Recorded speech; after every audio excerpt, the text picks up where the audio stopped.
नमस्कार दोस्तों, welcome to success academy, perfect class for your success. आपकी सफलता के लिए पूर्णतः सिलेबस के अनुसार संपूर्ण सटीक और सबसे बेहतर क्लास। दोस्तों, आज के वीडियो में देखिए प्रधान शिक्षक परीक्षा एवं सक्षमता फेज 2 परीक्षा की तैयारी के लिए सामान्य अध्ययन का चुना हुआ काफी महत्वपूर्ण प्रश्न। यहां आप देखेंगे एक प्रश्न में छुपे हैं कई प्रश्न।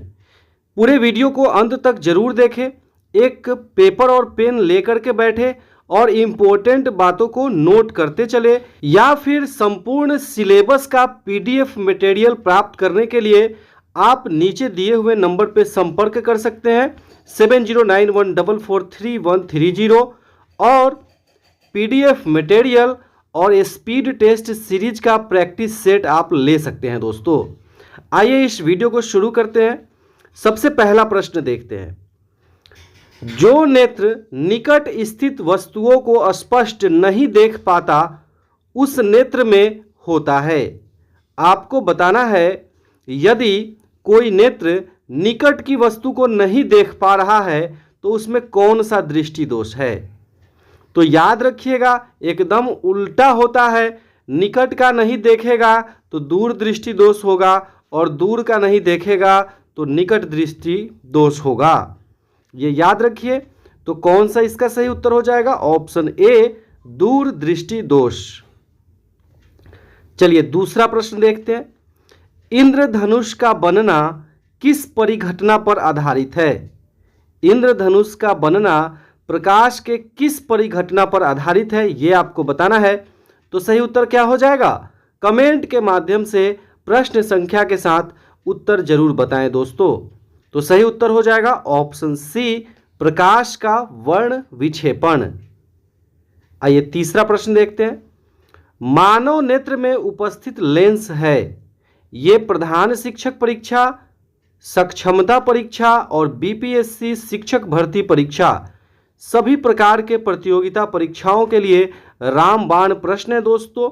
एनसीईआरटी, एससीईआरटी की पुस्तकों से निचोड़ निकाला हुआ प्रश्न है। मानव नेत्र में उपस्थित लेंस है। मानव नेत्र में कौन सा लेंस उपस्थित है?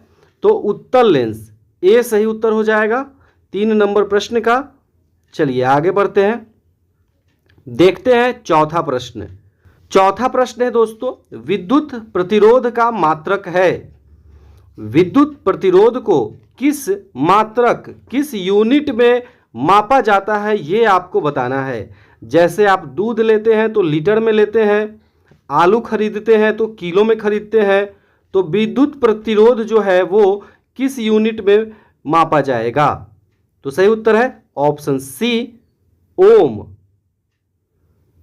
और विद्युत धारा ऑप्शन ए, एम्पियर में मापा जाएगा। ठीक है। और विभव, विभवांतर को वोल्ट में मापा जाता है।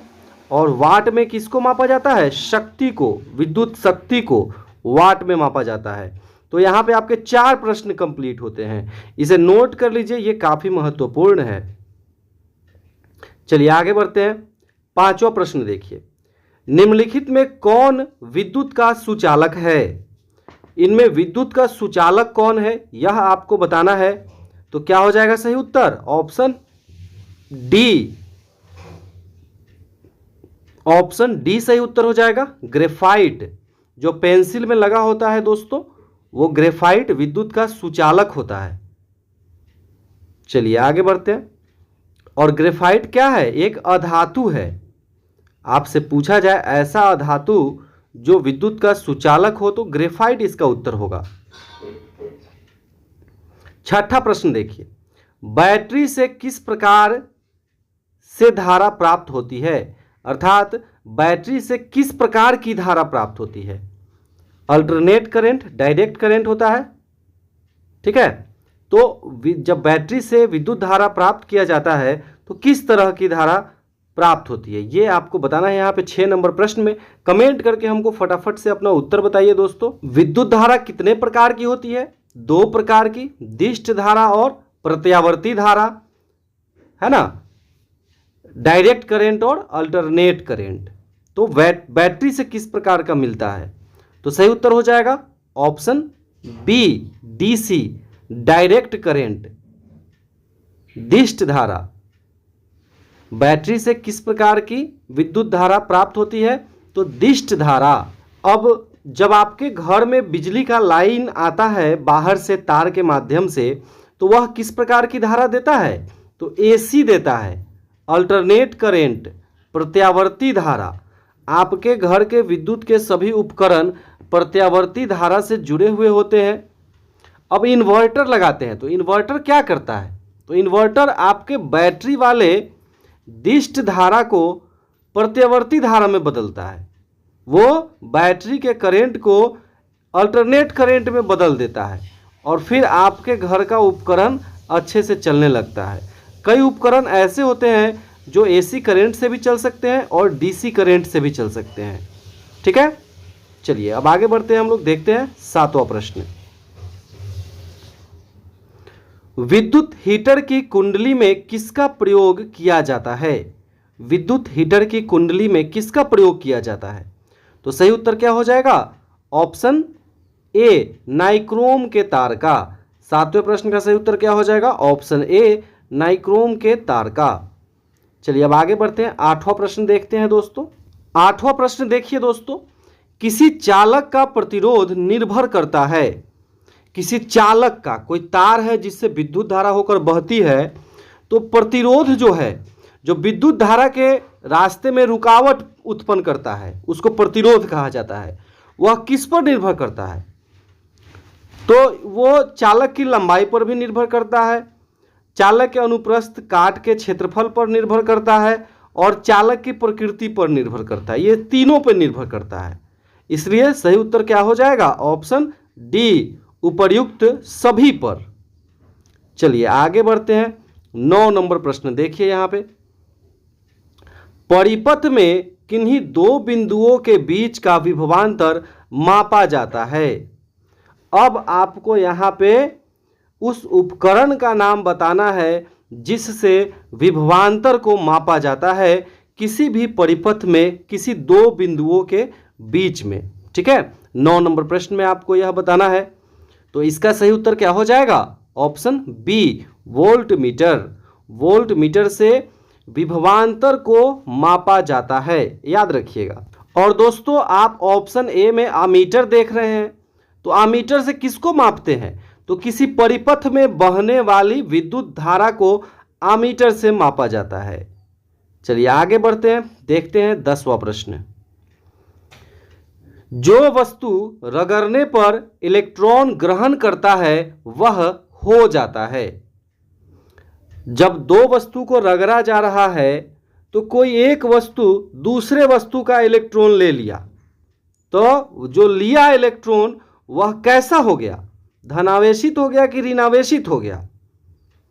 तो याद रखिएगा, जब तक कोई एटम इलेक्ट्रॉन न तो लिया रहता है किसी से, न किसी को दिया रहता है, तब तक वह उदासीन रहता है।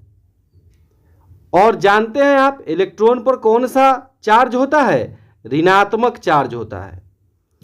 और जैसे ही वो लेगा कि वो तो खुद न्यूट्रल है और आवेशित है, कोई आवेश नहीं है, जैसे ही एक इलेक्ट्रॉन लेगा कि इलेक्ट्रॉन का संख्या बढ़ जाएगा, ऋण आवेश का संख्या बढ़ जाएगा, तो वह एटम कैसा हो जाएगा? ऋणावेशित हो जाएगा। तो इलेक्ट्रॉन को लेने वाला क्या होगा? ऋणावेशित होगा, बी। इलेक्ट्रॉन को देने वाला तो धनावेशित होगा, क्योंकि वो इलेक्ट्रॉन को दे दिया तो उसमें धनावेश और ऋणावेश बराबर था, इसीलिए वो न्यूट्रल था। और जैसे ही एक इलेक्ट्रॉन चला गया, धनावेश बढ़ गया तो धनावेशित हो गया, है ना? याद रखिए, दोनों इसका सही है। 11 नंबर देखिए, आवर्त सारणी के उदग्र स्तंभों को क्या कहा जाता है? आवर्त सारणी के उदग्र स्तंभों को क्या कहा जाता है? ठीक है, दो तरह का स्तंभ है। एगो देखिएगा उदग्र है ऊपर की तरफ, एगो है क्षैतिज है, सुता हुआ है ना? तो जो उदग्र होता है उसको क्या कहते हैं? वर्ग कहते हैं। ए सही उत्तर हो जाएगा। और जो सुता हुआ है उसको क्या कहेंगे, आवर्त कहेंगे। बी सही उत्तर होगा। यदि पूछा जाए क्षैतिज स्तंभों को क्या कहा जाता है। चलिए 12 नंबर प्रश्न देखते हैं। आधुनिक आवर्त सारणी में तत्वों के वर्गीकरण का आधार है। आधुनिक आवर्त सारणी में तत्वों के वर्गीकरण का आधार क्या है, परमाणु संख्या है। ठीक है, और आधुनिक आवर्त सारणी किनके द्वारा बनाया गया था, मोसले के द्वारा। याद रखिएगा, यह प्रश्न पूछा गया है सक्षमता परीक्षा में। और जो पुराना आवर्त सारणी था वो मेंडलीफ के द्वारा बनाया गया था, और उसमें तत्वों के वर्गीकरण का आधार क्या था, तो परमाणु का द्रव्यमान। ठीक है, चलिए आगे बढ़ते हैं। 13 देखिए दोस्तों, इस वीडियो को आप दोबारा भी चला करके समझ सकते हैं। कई बार चला करके समझिए, तथ्यों को नोट डाउन करिए, और किसी भी तरह की समस्या, सुझाव, राय हो तो कमेंट जरूर करें हमारे इस वीडियो पे। 13 नंबर देखिए, लोहे की परमाणु संख्या है, लोहे Fe क्या परमाणु संख्या आपको बताना है, तो सही उत्तर क्या हो जाएगा, ऑप्शन बी 26 होगा। 14 देखिए, पौधे में वाष्पोत्सर्जन किस भाग में होता है, पौधे में वाष्पोत्सर्जन किस भाग में होता है यह बताना है। तो पत्तियों के द्वारा होता है। पत्ते जो हैं वो श्वसन क्रिया करते हैं, वाष्पोत्सर्जन करते हैं, खाना बनाते हैं, है ना, भोजन बनाते हैं। पत्तियां ही पौधे में भोजन बनाती है, रसोई भी होता है पत्तियां। ठीक है, तो सी सही उत्तर होगा इस प्रश्न का। दोस्तों इस प्रश्न के आगे वाले भाग में आप देखेंगे करेंट अफेयर्स के प्रश्न, तो अंत तक जरूर देखें। आगे इसके करेंट अफेयर्स का प्रश्न आपको मिलने वाला है 16 नंबर प्रश्न से। 15 नंबर देखिए, प्रकाश संश्लेषण द्वारा किसकी प्राप्ति होती है, प्रकाश संश्लेषण के द्वारा तो ग्लूकोज की प्राप्ति होती है। सी सही उत्तर होगा इस प्रश्न का। ठीक है, चलिए आगे बढ़ते हैं, देखते हैं 16 नंबर प्रश्न। अब आइए 16 नंबर प्रश्न देखते हैं। राष्ट्रीय एवं अंतर्राष्ट्रीय महत्व की समसामयिक घटनाएं, करेंट अफेयर से प्रश्न है 16 नंबर से। तो सबसे पहला 16 नंबर का प्रश्न देखिए दोस्तों, करेंट अफेयर्स का पहला प्रश्न, विश्व की जीडीपी रैंकिंग में भारत का कौन सा स्थान है, विश्व की जीडीपी रैंकिंग में भारत का स्थान आपको बताना है यहाँ पे। तो सही उत्तर क्या हो जाएगा, ऑप्शन सी 5वां स्थान है। भारत का कौन सा स्थान है, तो 5वां स्थान है। कौन सा स्थान है, तो 5वां स्थान है। अमेरिका, चीन, जापान और जर्मनी के बाद भारत का स्थान है विश्व की जीडीपी रैंकिंग में। और भारत की जीडीपी पूछा जाए आपसे तो कितना है, तो 3.75 अरब अमेरिकी डॉलर, 3.75 ट्रिलियन अमेरिकी डॉलर। और अमेरिका का जीडीपी 23.7 अरब अमेरिकी डॉलर। ठीक है, तो इस तरीके से आप देख सकते हैं कि भारत का स्थान कौन सा है, 5वां है। 17वां प्रश्न देखिए, संयुक्त राष्ट्र ने 2024 में भारत की विकास दर कितना प्रतिशत रहने का संभावना बताई है, संयुक्त राष्ट्र के द्वारा 2024 में भारत की विकास दर कितना रहने की संभावना बताई गई है 17 नंबर प्रश्न में। तो बी 6.2 इसका सही उत्तर हो जाएगा 17 नंबर प्रश्न का। चलिए 18 नंबर प्रश्न देखते हैं। दिसंबर 2023 में जारी इस्पात मंत्रालय के आंकड़ों के अनुसार विश्व में भारत का इस्पात उत्पादन में कौन सा स्थान है। अब आपको यहाँ पे 18 नंबर में बताना है विश्व में इस्पात उत्पादन में भारत का स्थान कौन सा है। तो बी सही उत्तर हो जाएगा, दूसरा स्थान है। चलिए 19 नंबर प्रश्न देखते हैं। करेंट अफेयर से काफी महत्वपूर्ण, वेरी वेरी इंपॉर्टेंट VBI प्रश्न। 12 जनवरी 2024 को प्रधानमंत्री के द्वारा उद्घाटन किए गए देश के सबसे लंबे सी ब्रिज अटल सेतु की लंबाई कितनी है। अटल सेतु की लंबाई आपको बताना है। यहाँ पे मुंबई से नवी मुंबई जाने का एकदम समय 20 मिनट तक का हो गया है, जो पहले 2 घंटा तक लगता था। इसकी लंबाई आपको बतानी है, तो सी सही उत्तर होगा यहाँ पे 21.8 किलोमीटर। यह जो अटल सेतु है यह 16.5 किलोमीटर समुद्र में है और 5.3 किलोमीटर लगभग स्थल पे है। ठीक है, तो कितना लंबाई है, 21.8 किलोमीटर अटल सेतु की लंबाई है। ठीक है, देश का सबसे लंबा सी ब्रिज है यह। चलिए आगे बढ़ते हैं हम लोग, 20 नंबर देखते हैं। 11 जनवरी 2024 को राष्ट्रपति द्रौपदी मुर्मू के द्वारा दिए गए स्वच्छ राज्य पुरस्कार में सर्वश्रेष्ठ पुरस्कार किस राज्य को मिला है? अर्थात स्वच्छता सर्वे में सबसे स्वच्छ राज्य कौन सा है? सबसे स्वच्छ राज्य आपको भारत के 28 राज्यों में बताना है। तो सही उत्तर है ऑप्शन सी, महाराष्ट्र। महाराष्ट्र है सबसे स्वच्छ राज्य। और अगर आपसे पूछा जाए कि भारत का सबसे स्वच्छ शहर कौन सा है, तो आपका उत्तर क्या होगा? इंदौर, जो कि मध्य प्रदेश में है, वह सबसे स्वच्छ शहर है। चलिए आगे बढ़ते हैं, 21 नंबर प्रश्न देखते हैं दोस्तों। हाल ही में 7 जनवरी 2024 को संपन्न संसदीय चुनाव में बांग्लादेश के प्रधानमंत्री कौन बनी है? कौन बने हैं बांग्लादेश के प्रधानमंत्री? आपको बताना है। तो ए सही उत्तर है, शेख हसीना। 22 नंबर देखिए, हाल ही में जनवरी 2024 में चंद्रमा पर सॉफ्ट लैंडिंग करने वाला 5वां देश कौन बना है? ध्यान दीजिएगा, यहाँ 5वां देश आपसे पूछा जा रहा है, चौथा देश नहीं पूछा जा रहा है। अगर चौथा देश पूछा जाता तब उसका उत्तर होता भारत, लेकिन आपसे 5वां पूछा जा रहा है। तो 5वां देश कौन सा है? तो बी, जापान है। भारत चौथे स्थान पर है। भारत से पहले जो 3 देश लैंडिंग करा चुके हैं सॉफ्ट लैंडिंग, अमेरिका, रूस और चीन, उसके बाद भारत का स्थान है। अब चलिए आगे बढ़ते हैं हम लोग, देखते हैं 23 नंबर का प्रश्न। विश्व के विभिन्न देशों के पासपोर्ट की रैंकिंग में भारत का स्थान कौन सा है? विश्व के विभिन्न देशों के पासपोर्ट की रैंकिंग में अभी हाल ही का ये करंट अफेयर्स है दोस्तों, 2024 का, जनवरी के बाद का है, जनवरी फरवरी का करंट अफेयर्स है ये। तो सही उत्तर है ऑप्शन ए, 80वां स्थान है। चलिए आगे बढ़ते हैं, 24 नंबर देखते हैं। 26 जनवरी 2024 को 75वें गणतंत्र दिवस समारोह में मुख्य अतिथि कौन थे? तो सही उत्तर है ऑप्शन बी, इमैनुअल मैक्रो थे, फ्रांस के राष्ट्रपति। चलिए देखते हैं आगे बढ़ते हैं, 25 नंबर का प्रश्न। 5 जनवरी 2024 के अनुमान के अनुसार भारत का प्रति व्यक्ति आय प्रचलित मूल्य पर कितना है? प्रचलित मूल्य पर आपको बताना है, स्थिर मूल्य पे नहीं बताना है यहाँ पे इस प्रश्न में। तो प्रचलित मूल्य पे सही उत्तर हो जाएगा ऑप्शन ए, 1,85,854। और अगर स्थिर मूल्य 2011-12 के आधार पे पूछा जाता तो बी सही उत्तर होता, 1,04,550। ठीक है, चलिए आगे बढ़ते हैं हम लोग और देखते हैं 26 नंबर का प्रश्न। अंतर्राष्ट्रीय क्रिकेट परिषद आईसीसी के द्वारा ओडीआई, यहाँ पे ओडी लिखा गया है, ओडीआई समझिए, क्रिकेटर ऑफ द ईयर का पुरस्कार किसे दिया गया है?